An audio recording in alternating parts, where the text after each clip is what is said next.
'Twas the night before Christmas, when all through the Sunshine State, not a creature was stirring, the hour was late.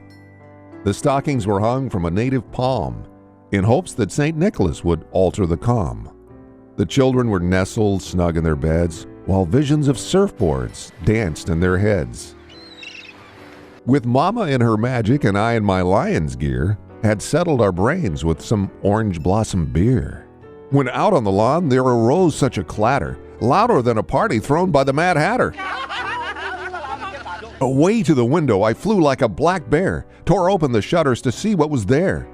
The moon reflected off the shimmering lake gave the luster of midday and the summer sun bake. Before my eyes did appear, sooner than later, a super-sized sleigh and 8 giant gators. With a little old driver so lively and quick, I knew in a moment it must be St. Nick.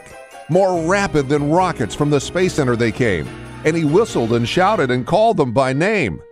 Now Delta, now Titan, now Saturn and Atlas. On Apollo, on Discovery, Endeavor and Atlantis. To the top of the porch, to the top of the wall, now dash away, dash away, dash away all.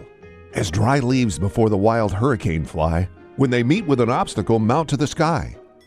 Up to the cinder block housetop the gators they flew, with a sleigh full of toys and St. Nicholas too. And then in a twinkling I heard up above the gators' bullfrog-like call of love. As I drew in my head and was turning around, through the doggy door St. Nick came in like a hound. He was dressed all in fur from his head to his foot, and he said he preferred a chimney despite ashes and soot. A bundle of toys was flung on his back. He looked like a peddler just opening his sack. His eyes, how they twinkled like Mickey. His cheeks were rosy just like Minnie.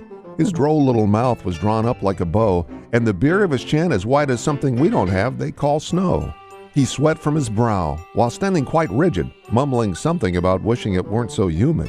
He had a broad face and a little round belly that shook when he laughed like a bowl full of jelly. He was chubby and plump, a jolly old hunk, like Superfan the fat guy after an Oladipo dunk. A wink of his eye and a twist of his head soon gave me to know I had nothing to dread. He spoke not a word, but went straight to his work and filled all the stockings, suddenly turning with a jerk. Then pointing his finger like Harry Potter's wand, giving a nod, he blasted back through the doggy door and beyond.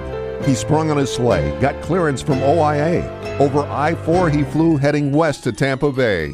But I heard him exclaim ere he drove out of sight, "Happy Christmas, Central Florida! It's great to be a knight!"